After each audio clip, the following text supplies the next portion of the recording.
As somebody who's been speedrunning the Ratchet and Clank games for pretty much a decade now, I get asked a lot of questions. Like, for example, do you go outside? Or do you clean your apartment? But I also get asked, hey Zem, how would you rank the Ratchet and Clank games? Now, this is a very interesting question because there's multiple ways that you can rank them. But in this video, I'm going to rank them in two separate ways. I'm going to rank them casually, and I'm going to rank them as speed games. So we're going to do one after the other. We're going to dive right into it in a second here. But before I do that, I do have one quick advertisement. Now, don't worry. I'm not about to advertise some, like, I don't know, poop stain remover or some VPN. I'm actually going to advertise my own tournament. For those of you unaware, I am currently hosting the largest prize pool Ratchet and Clank speedrunning tournament ever. We currently have over $1,300 in the prize pool. It's a round-robin tournament between 5 people, all competing in 3 different categories: Ratchet 1 all gold bolts, Size Matters 5 titanium bolts, and Tools of Destruction 10 gold bolts. If you want to follow the action, we're streaming matches nearly every single day over on my Twitch channel. You can follow me. There's a link in the description below, http://www.twitch.tv/Zem92. You can go ahead and click that. Drop me a follow if you'd like. Love to see more YouTube people over on the Twitch channel. It always makes me very happy. But anyway, we're going to dive right into it. I'm basically trying to steal everything from Gotham Chess. Now, I've even done the clap. Levy, if there's ever a world where you watch this video, please don't sue me. Anyway, so like I said, we're going to do casual first and then speedrun afterwards. I didn't really, I mean, I could have gotten the box art probably. It probably would have looked a little bit neater than this. I wasn't really thinking too much. I think this is mostly in alphabetical order though. We'll see how that goes. So essentially, the way that we're going to rank this. So I'm going to do, the top tier is going to be, you know, we could just do S, A, B, C, D, but I think it'd be more fun to be like godlike. Let's call these ones fun, but not great. Let's call this tier lacking. And that'll be like, you know, games that have some good qualities, but aren't, I mean, there's some stuff that's missing. And then this one is going to be poo-poo. And then, never played. Now, there's only one Ratchet game I've never played, and it's because it's nearly impossible to find. Now, of course, that one is before the Nexus. I don't even think you can get it anymore. Like, I don't even know if there are emulators for it. There might be somewhere. But as far as I'm aware, the only way you can get this game legit is to buy a phone that already has Before the Nexus on it. Good luck. I figured it'd probably be more fun to just go down the line. So again, this is casual. Ratchet and Clank All for One. Now, All for One, I'm going to be real with you. I hate this game. I think this game is terrible. I'm going to put it directly in poo-poo. I actually think it is outright the worst Ratchet game ever made.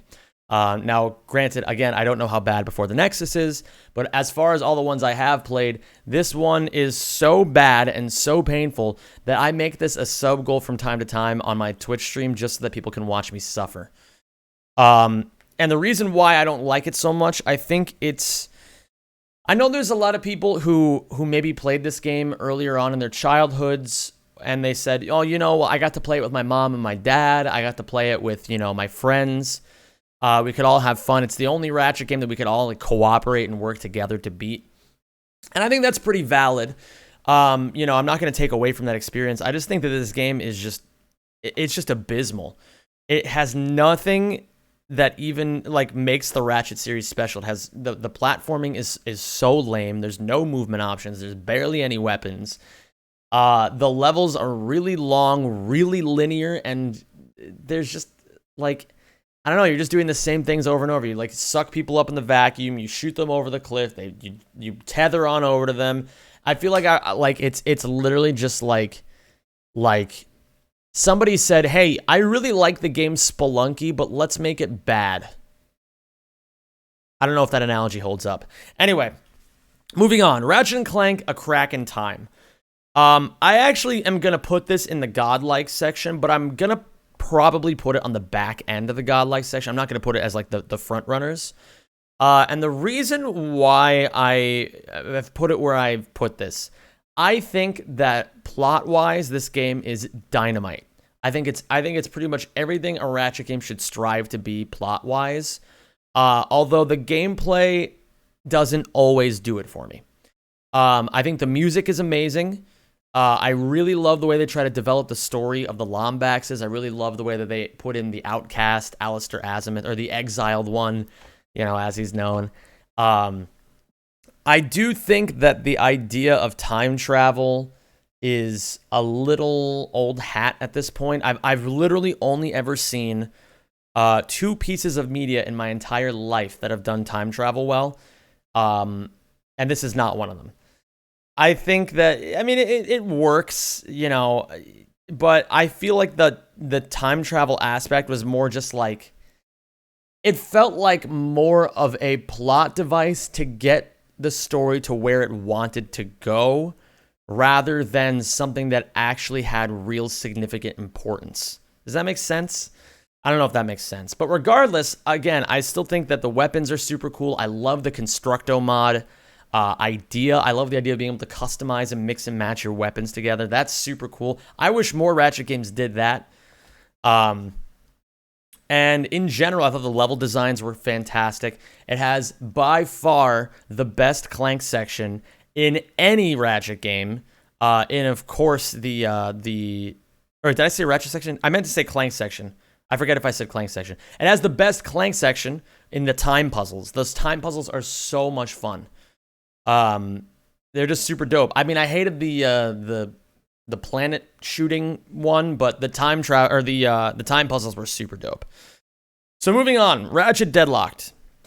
Now I'm gonna put this one in fun but not great. I think there's some things about Deadlocked that make it not quite like other Ratchet games, which is not necessarily a bad thing, but I think in some ways it doesn't capture that same feel. I think in a lot of ways it tries really, really hard to be super gritty, and sometimes it succeeds. I think there's some super cool moments for sure. And I like the weapons. Who can hate on the Scorpion Flail? That weapon just kicks so much ass. The Harbinger is out of this world sick. I really like a lot of the side missions. Although I'm not a huge fan of the skill points. I'm not a fan of how many skill points there were per level. I'm not a big fan of no secret bolts. Granted, not every Ratchet game has to be the same, but it felt like the skill points, I get what they were trying to do. They wanted to have, if they're going to scale back on some of the collectibles, then you can add more skill points. And I think some of them are really, really, unique and intriguing and challenging, but some of them are just redundant and annoying, like kill 10 enemies using the Frost mod, kill 10 enemies using the Shock Ravager. Wait, no, that's Shock Ravager isn't in this game. Kill 10 enemies using the, I don't know, you can basically just supplant any weapon you want. So like I said, it was a fun game to play and I really enjoy playing it when I do, but I wouldn't consider it a great Ratchet game. Moving on to Full Frontal Assault. This is obviously going in poo-poo tier. But it is going above All for One. I know this might actually be a bit of a hot button idea. I think a lot of people tend to say, oh, well, at least All for One was a Ratchet game. I'm going to be real with you guys. I don't mind that they tried something different. I really don't. I don't even mind that they tried something different and it clearly didn't work. This is like a tower defense game, but it's not really a tower defense game. It's like sort of a tower defense game and kind of bad, and They put a very unique spin on the tower defense franchise, and it just didn't work. It's basically just all the future games, but like even worse looking, and the enemies. It's just not fun. It's just not a fun game. There's like 3 or 4 levels. That's it. You can beat it in like 2 to 3 hours. The final boss is the dude from Going Commando. I don't know. I don't feel like I need to say a whole lot about this. Going Commando, speaking of which, this is obviously going in godlike tier. I just think that it is insanely good. Very arguably the best Ratchet game ever. I know a lot of people who feel that way, and I don't necessarily blame them. I feel like this game has it all. It has sick weapons, sick levels, Really open worlds, really amazing color palette, great music, really cool enemy diversity. I will say the one thing that I think runs counter to everyone's claims that this game is like a 10 out of 10 is that the bosses kind of suck.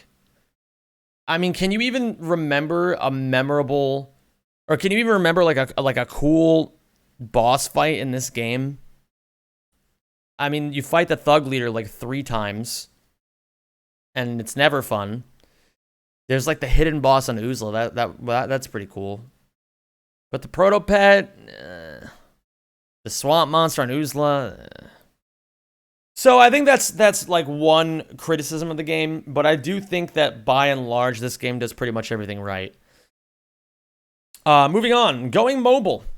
Believe it or not, I'm actually not going to put this in poo-poo tier. I'm going to put this in lacking. Is that true? Am I really going to put this in lacking? Actually, no, I am going to put this in poo-poo tier. This is just not a great game. It's still better. I would still rather play this than Full Frontal Assault or All for One any time of the day. But obviously, it's a mobile game, so it was already going to be kind of trash. It's just not fun. There's no music at all, aside from like the title screen, I think. Or maybe I'm just thinking of Baldi's Basics. But I think both of them are like that. Regardless, it's actually kind of interesting. You'll see when I judge these as speed games that it's a lot different. But this is just a bad casual game. It really is. Have you ever, if you've played it yourself, you know why. It's just like, I don't know. Ratchet doesn't translate to 2D very well. That's the easiest way for me to put this. Ratchet and Clank into the Nexus. Now this I'm actually going to put into lacking. I thought it was fine. It's a fine game. It's fun, I guess. There's a lot about it that's like pretty cool. I don't know. I think that overall it's just too short. You can beat the whole thing in 3 hours if you're really putting your mind to it. And sure, it plays the most like an OG trilogy Ratchet and Clank game, like, you know, that has a lot of helipack movement, has a lot of like, I don't know, it feels very similar. It feels more similar as a future game than any other future game does to the OG trilogy, which I think makes it in a way a bit more nostalgic. But I also think it's just worse than the OG trilogy by a lot. It's really not that close. So yeah, I'm going to put this in lacking. I think this is a pretty fair placement. Ratchet and Clank PS4. Oh, Ratchet and Clank PS4. Quick disclaimer, I hate this game.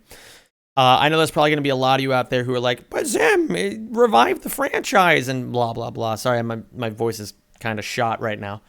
I mean, yeah, it's okay. There's some redeeming qualities, but largely I'm still putting it in poo-poo. I didn't like it at all. It just felt like RaC 1, but worse, honestly. I know, again, like I was saying, there's a lot of people out there who never played Ratchet 1, and they played Ratchet PS4, and they were like, well, yeah, this game's actually pretty dope. And yeah, that's true, and Ratchet 1 is a bit outdated at this point. But I still think that it kind of took everything that I loved about Ratchet 1 and kind of just curb stomped it a little bit. You know what I mean? It was like, oh, well, you know, the Ratchet 1 was a commentary on consumerism, and so you have this greedy CEO, like final boss dude trying to, I don't know, make an empire of some sort on this new planet. And then meanwhile, in Ratchet PS4, it was like, oh, well, yeah, that's cool and all, but we need to get Dr. Nefarious in here somehow. It felt very forced, and it didn't feel good. It didn't feel well executed. So that's where I'm going to put that. Quest for Booty. I'm going to put this in lacking as well. I'm going to put it underneath into the Nexus. Again, too short. Too short of a game. The ideas were cool. I wish half the game weren't green. You know what I mean? Like, Morrow Caverns is green. The assault on Hulafar Island is totally green the entire time, I don't know why they went all in on like shades of puke green. I mean, it's an okay game. It's just Todd, but worse. I mean, what else can you even say about it? Ratchet and Clank 1. Believe it or not, I'm actually going to put this in fun, but not great. And I'm actually going to probably put it... I'm going to put it below Deadlocked. I've decided. I'm putting it below Deadlocked. I think this game obviously has a place of reverence, because without this game, the series wouldn't exist as it is today. But the game is outdated. It doesn't feel good to play anymore. The tank controls on Ratchet, like he needs to like swivel around the way that like you move him. It's a little clunky. The weapon system was good for its time, but has been rapidly outpaced by every other Ratchet game. And the level designs, I mean, they're fun. They're really good, and I like the open worlds. I like the exploration. I like how there's a lot of secrets everywhere. I think that's super cool. But overall, yeah, I don't know. I don't think it really withstands the test of time, for example, as well as Going Commando or A Crack in Time does. I really don't think so. Moving on, Rift Apart. Now, in my Rift Apart review, for those of you who missed it, I said that this was the best Ratchet game I've ever played. And honestly, I may have changed my mind. Now, granted, to be fair, in the past month since the game has come out, you know, we're still coming out of the pandemic quarantine, so I've basically gone through like 3 mental collapses and you know, a lot of existential crises, and it's made me reflect on a lot of things. I don't know if I would consider Rift Apart the best Ratchet game, and I'll tell you why. The enemy diversity is super lacking, and there's some plot points that really just rub me the wrong way. Like, for example, I know I'm not about to go on some like anti-feminist tirade about like, oh, Rivet got all the cool stuff and Ratchet got railroaded. No, I'm not about to go down one of those tangents. I'm just saying that, like, I don't know, the fixer thing was really stupid. And I don't know, in general, the plot didn't really... It's not very sturdy when you put it under a microscope. I still think this game is godlike. I am going to put it below Ratchet 2. If you haven't gotten a PS5 and you're itching to play this game, it's still, I'd say it's relatively worth it. You know, if you're holding out for more PS5 games before you buy one and buy Rift Apart, I think that's relatively reasonable. But yeah, I mean, I still think it's a great game overall, and I think it's a very, very awesome reignition of the series. I really hope that they continue down with this series of Ratchet and Rivet. I hope that they explore a little bit more together. I want to see more coming out of the PS5 series. I really do. I don't think it's the best game anymore. I just think it's still godlike, though. I mean, the levels look incredible. The graphics are out of this world. The weapons are super fun. It's just, yeah, some enemy diversity problems and some plot problems keep it from being the best one in my eyes. Secret Agent Clank. I'm going to be real with you. I expected this game to be terrible. Everyone I had talked to was like, Secret Agent Clank is god-awful. And I'm going to be real with you. I don't think it was that bad. I'm putting it in lacking at the lowest. I mean, obviously it doesn't look good. It doesn't play super fantastically, but there's still some really creative stuff in this game.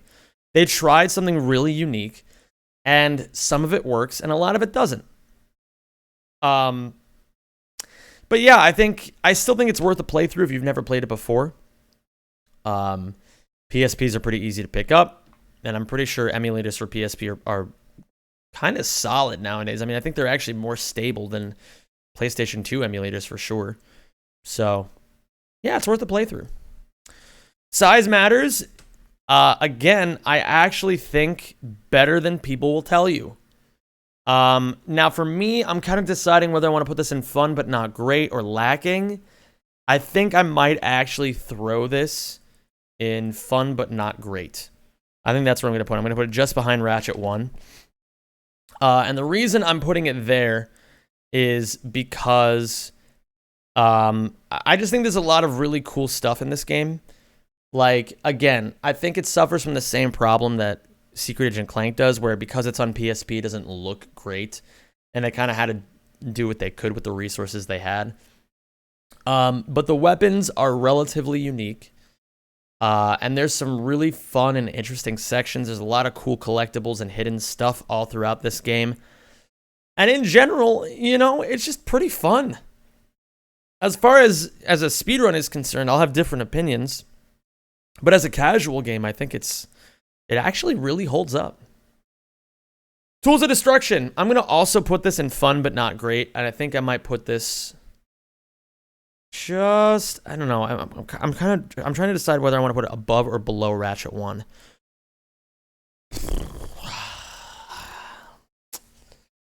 I'm going to say, let's put it below Ratchet 1. I think it does a lot of stuff really well. I think that it's really cool that they tried, like, basically this was the springboard point for the entire future series of basically we've seen this plot point now for nearly 15 years of Ratchet needs to find the Lombaxes, and it all started in Tools of Destruction. Emperor Tachyon was actually a really cool villain. He was a sick idea for a final boss. He was a sick idea as like his motivation made sense. And the direction that they took these games, even though I'm not a huge fan of the art style, I'm not really a huge fan of the combat of this game, or a lot of the feeling of it. I still think that it really like kicked off the PS3 stuff super well and springboarded into a new era of Ratchet and Clank. So that's where I'm going to put that. And finally, finally. What kind of Ratchet run would I be if I didn't put this right here? Up Your Arsenal is my favorite Ratchet game. It always has been, and it probably always will be. I love it. Even though I think you could very easily argue a combination of Ouya, Going Commando, and Rift Apart in any realistic order. Actually, really any four of these. If anyone in the comment section's like, oh, I actually think that A Crack in Time is the best one, I'd be like, okay, that makes sense. That's fair. But yeah, this is pretty much my definitive casual list. I'm going to say, I mean, if you need reasons why I'm putting Up Your Arsenal as number 1, I mean, I think it's relatively obvious why I would love that game so much, but let's go over it. I think the one thing that runs counter to this game being a 10 out of 10 is the color palette. For some reason, they went in on like piss orange and like weird shades of brown. I don't really know why they chose that as their designated color palette, but yeah, that's what they chose. So, yeah. But regardless, I think the music slaps. I think the music might be the weakest of the OG trilogy, but I still think the music is still God tier. I think that the levels are super fun and super memorable. I love the combat. I think it has the sleekest weapon system of the OG trilogy. I think it has really cool boss fights throughout. I mean, Nefarious was definitely a crusher when I was a kid. He was very tough to beat. I remember feeling very satisfied when I finally beat him. And in general, I just think it's got a lot going on for it. The arenas, you know, I think they're a little bit more fleshed out than RaC 2's arenas. Basically, this game took a lot of what Going Commando did really, really well and just made it a little bit better. So that's why I think it is the best Ratchet game casually. So we're going to reset this now. I don't want to make this video too terribly long in case any of you are losing your attention span on this. Again, we're going to get godlike, fun, but not great. We're going to get lacking, poo-poo, and then never played. Of course, in the same spirit as the last one, we're going to start by putting Before the Nexus and never played. I don't know what it's like as a speed game. I imagine it's pretty trash. All for One, still poo-poo. It's a terrible speed game. It really is. Mukamanan will disagree with me. Mokumanen is the world record holder in any percent and NG plus right now. So Mokumanen will disagree with me, but I think this game is garbage. It's just not fun. It's not even as a speed game. There's almost no tech. I mean, there's some interesting stuff, but nothing that really speeds the game up that much. I think the world record is like 3 hours and 30 minutes, which is still pretty impressive that it's gotten that low, but what a slog. A Crack in Time. Now, I've run a Crack in Time a little bit. I haven't run it all that much, but I've watched a lot of runs of it. And I'm going to say it is in the fun but not great category. I might be convinced down the road to put it in lacking, but I think overall it's still a pretty solid game. It has some really interesting stuff. Like, for example, we skip pretty much every Clank section using some really fancy tech. Like, basically, the glitches in this game are so unique and so out of this world that I feel like that alone elevates it to fun but not great. But I also just don't think it has the same, like, oomph that maybe the OG trilogy would have. The movement is a little lacking until you get the hover boots. And, you know, there's some cool stuff throughout, but there's some relatively boring sections. And some sections, I mean, it's just a chill speed game. That's really what it comes down to. It's not a bad speed game. It's not an amazing speed game. It's chill. It's very fun and usually very easy to just pick up, do a couple runs, be like, oh, that was a good way to spend a few hours, and then just, you know, put it down, go about your business. Deadlocked. I'm going to put it probably in the same tier. Maybe. Actually, I'm going to put this, yeah, I'll leave it here above Aceit. I think Deadlocked is actually relatively sick. It's amazing for individual level speedruns. So for example, you know, every single mission has a timer built into it. And so if you want to, you can just pick up literally any mission and just try to grind out like for 15 seconds at a time to try to grind out world record. The strats, I think a big thing that's going to keep this game from ever reaching godlike status is that a lot of the movement tech, or at least like one of the bigger pieces of movement tech that saves like runs and time, which is hyper stacking, which is, if you don't know what hyper stacking is, that's like if you charge and your charge like ends and you launch forward because you have a lot of forward momentum, like let's say you go off a cliff with your charge, you can hyper strike to keep all your momentum. So like I'm gonna draw a line. So this is Ratchet. He was like, woo. So this is charge, woo. And then charge ends, he's free falling, and then hyper strike. You can pause the game mid hyper strike and reset the camera. And then Ratchet will keep his momentum forward, and then you can hyper strike again and then stack that over and over and over and over. And that's why it's called hyper stacking, hyper strike stacking. But it kind of slows down the pace of the game a little bit because you have to pause and unpause every time you do it.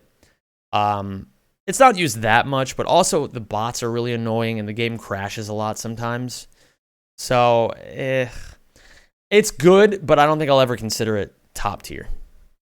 Full Frontal Assault. This is obviously going in poo-poo tier as well. I mean, it's pretty decent. I mean, there's some cool stuff in it. I'm not too familiar with the speedrun, but I know it is relatively short if you're doing New Game Plus. It's like 30, 40 minutes, I think.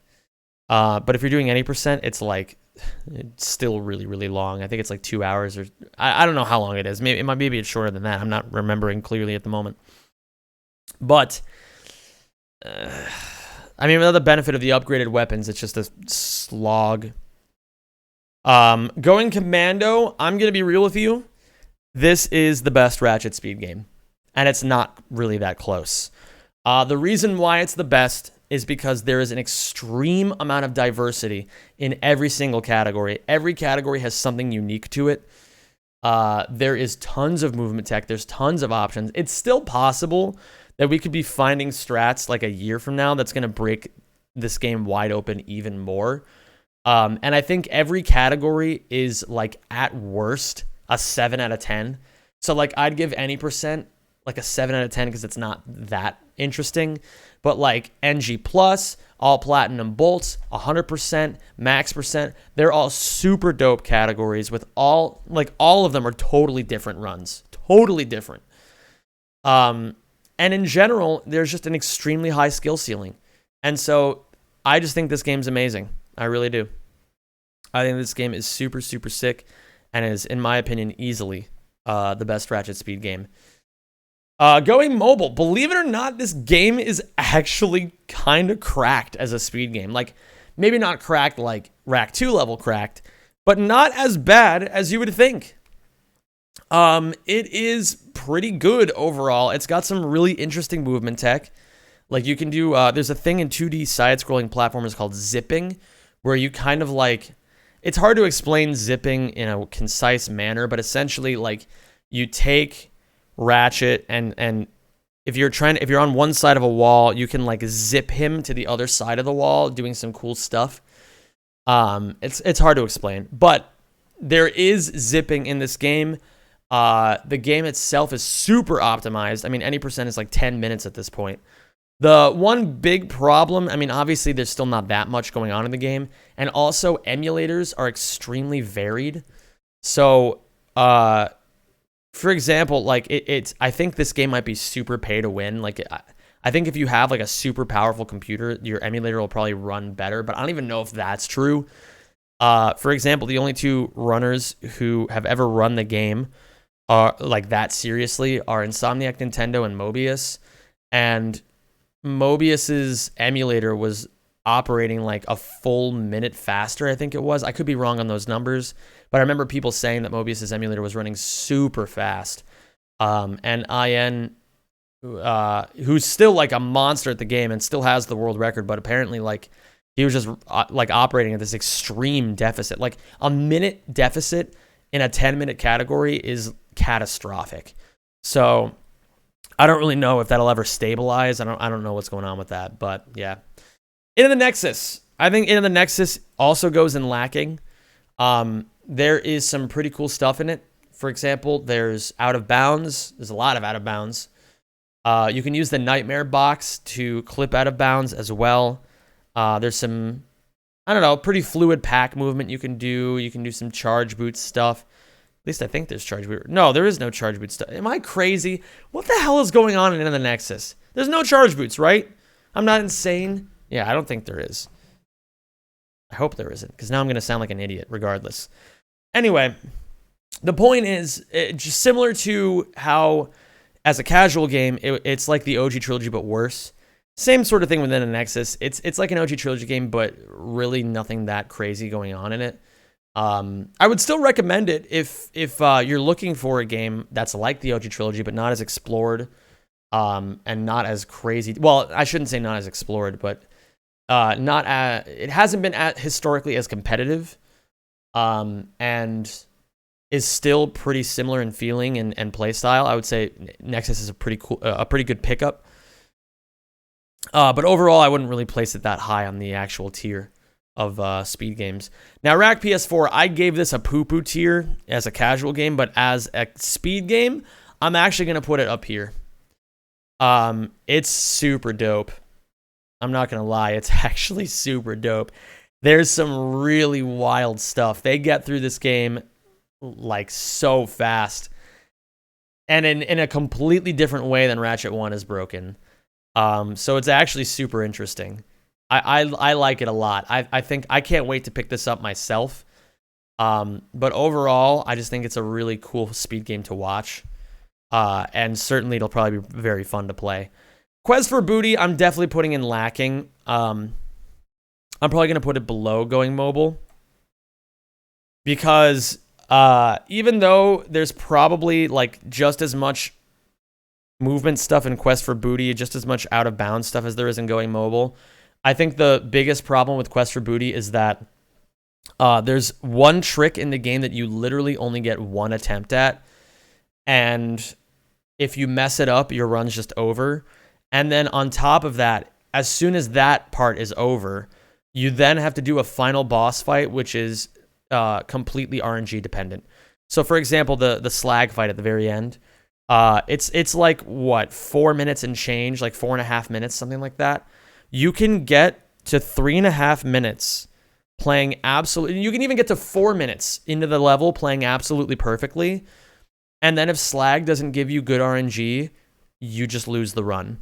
So what I mean is, at the final section, Slag can give you 1 of 3 attacks, and you need him to give you the attack where he swings his sword at you. Otherwise, he won't come to you from where he is, and you can't kill him. So there will be situations where you're just waiting and waiting and waiting for him to do that attack, and you just lose your entire run like that. Like, I had multiple runs that were like on really like crazy world record. Well, maybe not really crazy, but I had multiple runs that were on world record pace. And then I would get like 17th try Slag. And it's supposed to be a 1 in 3. So I don't know.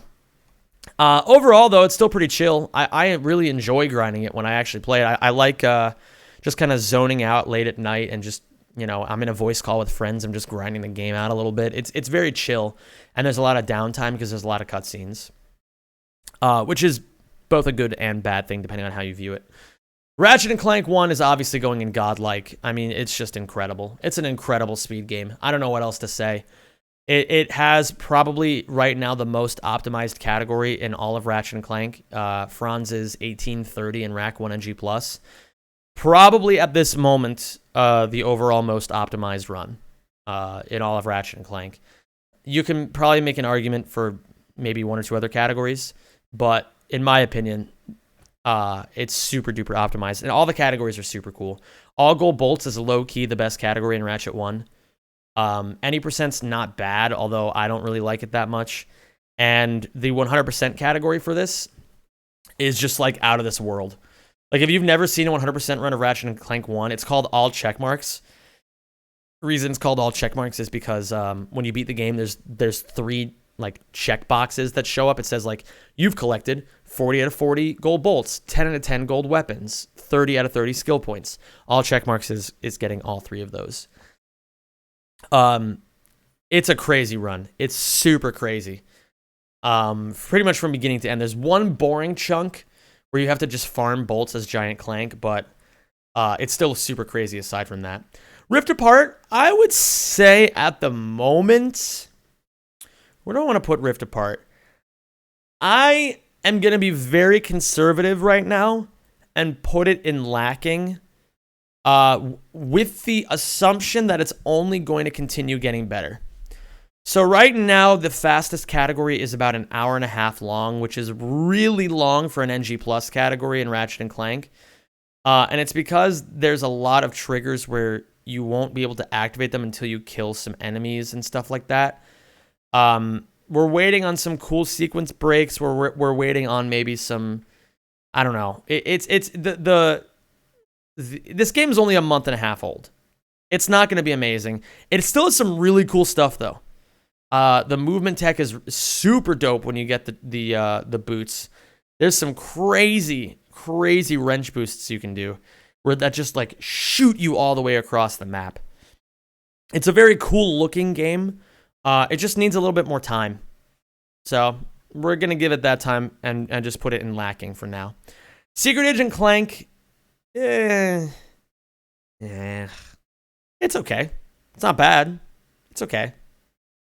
I'm probably going to put it at the end of lacking. I don't think it's that bad. I don't think it deserves to be put in poo-poo. Is that even true? Does it? Yeah. Sorry, Sack Runners. Sorry. Sorry. I feel like all I do is like accidentally dunk on Jasper, and I don't mean to dunk on Jasper. It's just like Secret Agent Clank is... There's only one category that's under 3 hours. I think. Maybe like 2. I don't quite remember 100%. But regardless, it's not the greatest speed game you'll ever see in your life. Size Matters, believe it or not, is actually pretty good. I'm going to put it in fun, but not great. I'm going to put it below Crack and Time. There's some super dope stuff. Although there is some stuff that is a little soul-crushing. For example, Bird, the Pokitaru, like, Bird, wouldn't call it a proxy, wouldn't call it, I don't know, there's a strat where you skip all of Pokitaru by, like, hopping on a bird and hyper-striking on it and using it to jump over to the end of the level. But if you mess it up, it's, like, super reset heavy. There's a lot of stuff in this game, in this game that's super reset heavy. But there's also some super dope stuff. So I think that by and large, it's a much better speed game than people expect it to be. Tools of Destruction, I'm also going to put in fun, but not great. I'm going to put it just below Deadlocked, I think. There is some really unique strats. Todd is probably the most unique speed game out of any of them, because it's still super good while somehow just being totally different. Dino grinding, I don't know if any of you have ever seen dino grinding. I'm gonna have to make a video on dino grinding, because anytime you play through Tools of Destruction, if you don't know about dino grinding, like, you can level up all of your weapons on Sargasso easily. And what else? There's some really cool stuff. There's like missile skips. There's some sick out of bounds.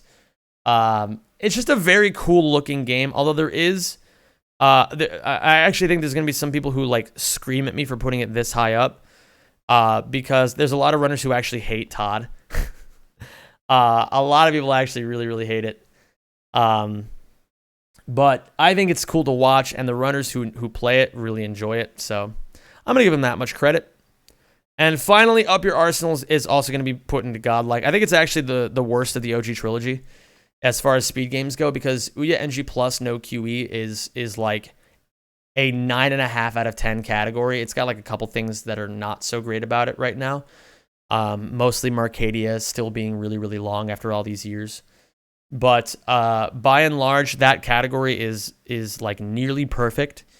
But that's the only Ouya category that's really that good. Any percent is really difficult and not that fun. All Titanium Bolts is even more difficult and only a little bit more fun. 100% is super difficult and not fun at all. So it has crazy movement ceilings. It has like you are literally only bound by how fast your fingers can move. Which is sick, but still not perfect. So I think if I were to change anything, I may actually put RaC PS4 up there, but I don't know if I would actually do that right now. I have to kind of dig into it a little bit more before I do that. But I think this is going to be my definitive tier list for speed games. So yeah, that about covers it. This video was a little longer than I wanted it to be, but I did make this a sub goal, and so I wanted to give you all this content. And now, finally, as a little bit of an outro, I just want to say if you enjoyed this video, please feel free to follow or to subscribe to the channel. You can ring the notification bell if you want. You can follow me on Twitch, on Twitter. All the links are down in the description below. And in general, I do also just want to say that I'm sorry that my content hasn't been super frequent as of late. I kind of alluded to it towards the beginning of the video, but I'm going to be real with you all right now. I'm not doing well. I am trying my best to keep a level head and keep my nose to the grind. I've got that Sigma male grind set, as it's known. Trying to live my best Shrigma male life. But as of right now, I am just not in a good mental place. I'm not, and I don't think I have been for a while, and I don't think I will be for a while. Things have been tough for me. I live alone. I don't have very many real life friends right now. I'm going to be moving relatively soon, and I've got a lot of people who I hang out with and who keep tabs on me. But it's a little tough right now to see the light at the end of the tunnel. It's a little tough to believe that what I have to offer the content world is good enough. It's hard to believe that things will get better right now. And I know I'm not the only one who's suffered from this, but basically what I can say in all of this is that we just got to do what we can to take care of ourselves. We have to. We have to look out for each other. We have to take care of ourselves. And it is totally okay to not be where you want to be at any given moment. Life is crazy and random and unfair a lot of the time, but it's also really beautiful. And just because we may not be happy with our past or our present does not mean that we won't be happy with the future, because the future is completely unwritten. So I'm doing my best to keep my head up. I just want to let you know that's where I'm at right now. But thank you very much if you made it this far. I hope you had a great time watching this video, and I hope to see you around for the next one.